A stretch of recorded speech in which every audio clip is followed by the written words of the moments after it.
Halo Bapak Ibu para pimpinan sekolah. Wah, akreditasi 2025 tinggal sebentar lagi ya. Mungkin ada yang merasa prosesnya agak rumit. Tapi tenang, dalam beberapa menit ke depan, kita akan bedah bareng-bareng semua kerumitan itu supaya jadi peta jalan yang jelas untuk kemajuan sekolah kita. Yuk kita mulai. Nah, kita mulai dari pertanyaan yang paling mendasar ini. Karena apa? Karena akreditasi 2025 itu bukan lagi sekedar daftar periksa dokumen loh, tapi ini lebih kayak sebuah undangan. Undangan untuk kita semua berefleksi. Sebetulnya, udah sebaik apa sih kualitas layanan pendidikan yang kita berikan untuk anak-anak bangsa? Oke, pertama-tama, kita akan bedah dulu filosofi baru di balik akreditasi. Ada pergeseran cara pandang yang fundamental banget di sini. Dan kalau kita paham ini bakal jadi kunci untuk melewati seluruh prosesnya dengan lebih lancar. Poin kuncinya tuh ada di sini. Kita harus geser pola pikir lama yang cuma fokus pada pemenuhan dokumen. Instrumen yang baru ini memang dirancang untuk memicu refleksi. Jadi, ini bukan lagi soal centang-centang daftar isian, tapi lebih ke sebuah kesempatan emas untuk kita melihat ke dalam, memahami apa kekuatan sekolah kita, dan menemukan area mana yang bisa kita tingkatkan demi kualitas belajar siswa. 3 pilar inilah yang jadi fondasi dari seluruh proses akreditasi yang baru. Yang pertama, bermakna. Artinya yang dinilai itu adalah hal-hal yang benar-benar penting dan berdampak langsung buat siswa. Kedua, inklusif. Jadi instrumennya ini relevan untuk semua jenis sekolah, dari Sabang sampai Merauke. Dan yang ketiga, ini yang penting banget, kontekstual. Ini artinya, akreditasi mengakui kalau setiap sekolah itu punya cerita, punya tantangan, dan keunikan yang beda-beda. Oke, filosofinya kita udah dapat ya. Pertanyaan selanjutnya, terus apa aja sih yang sebetulnya bakal diukur? Yuk kita lihat komponen-komponen inti yang jadi fokus penilaiannya.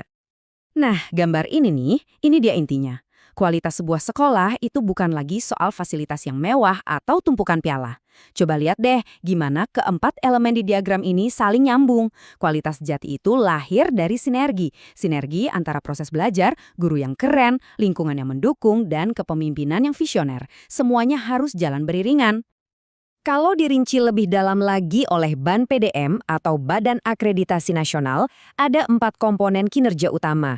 Pertama, tentu saja kinerja guru di dalam kelas. Kedua, kepemimpinan dan manajemen sekolah. Ketiga, iklim atau suasana belajar di sekolah. Dan yang terakhir, pastinya hasil belajar siswa. Keempat hal inilah yang akan dipotret secara utuh. Nah, sekarang kita masuk ke bagian yang lebih teknis nih. Gimana sih alur proses akreditasi ini dari A sampai Z? Ini dia perjalanannya. Jadi, perjalanannya tuh ada 6 langkah utama. Mulai dari pengajuan, dapat konfirmasi, terus kita isi data di Sispena atau Sistem Penilaian Akreditasi. Setelah itu ada koordinasi dengan asesor, lalu visitasi, dan terakhir pengumuman hasil. Kelihatannya alurnya cukup jelas dan bisa kita kelola dengan baik kan?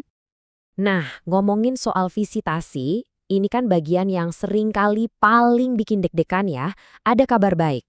Prosesnya ini sangat fokus dan efisien. Hanya 2 hari, bukan seminggu, bukan sebulan, cuma 2 hari untuk kita berdialog dan observasi yang konstruktif. Ini penting banget buat kita semua ingat ya, asesor datang itu bukan untuk mencari-cari kesalahan. Misi mereka itu untuk berdiskusi, melihat langsung, dan memahami konteks unik sekolah Bapak dan Ibu. Anggap saja mereka itu mitra diskusi, seorang ahli yang datang untuk membantu kita memotret kinerja sekolah secara lebih jujur. Oke, kita udah tahu apa yang diukur dan gimana prosesnya. Pertanyaan berikutnya, gimana cara kita menunjukkan kinerja dan menceritakan kisah unik sekolah kita dengan cara yang paling efektif? Pada dasarnya ada 3 pintu utama nih buat kita menunjukkan bukti kinerja sekolah. Pertama, lewat dokumen-dokumen wajib yang kita unggah. Kedua, lewat narasi atau cerita yang kita tulis di deskripsi kinerja. Dan yang ketiga, tentu saja, lewat interaksi langsung saat asesor datang visitasi. Nah, ini dia nih, kira-kira begini tampilannya waktu Bapak dan Ibu unggah dokumen di sistem Sispena. Prosesnya sangat terstruktur. Anggap saja ini adalah fondasi data yang akan dilihat oleh asesor. Ini adalah bukti konkret dari semua program hebat yang sudah kita rencanakan dan laksanakan. Wah, kalau ini adalah bagian di mana kita bisa bercerita. Formulir deskripsi kinerja ini memberi kita ruang untuk ngasih konteks di balik angka dan data. Kenapa sih kita bikin program tertentu? Apa hasilnya? Apa tantangannya? Disinilah kita bisa menambahkan daging pada tulang data yang sudah ada. Akhirnya kita sampai di bagian terakhir, Setelah semua proses selesai dan hasilnya diumumkan, terus apa? Apakah ini akhir dari segalanya? Tentu saja tidak. Justru ini adalah awal yang baru. Hasil akreditasi itu bukan vonis ya, tapi lebih seperti diagnosis. Ini adalah titik awal untuk siklus perbaikan yang berkelanjutan. Umpan balik yang kita terima itu dirancang untuk jadi bahan bakar untuk refleksi, perencanaan, dan implementasi program-program perbaikan ke depannya. Ada satu kutipan favorit saya dari panduan ini yang rasanya pas banget untuk kita semua. Kutipan ini mengingatkan kita tentang tujuan akhir dari semua proses ini, yaitu untuk terus bertumbuh, jadi lebih baik, demi masa depan anak didik kita semua. Jadi, saya ingin meninggalkan Bapak dan Ibu dengan satu pertanyaan reflektif. Bukan, berapa ya nilai yang akan saya dapatkan, tapi apa langkah konkret pertama yang akan sekolah kita ambil dalam perjalanan perbaikan ini? Karena pada akhirnya, inilah yang paling penting. Terima kasih.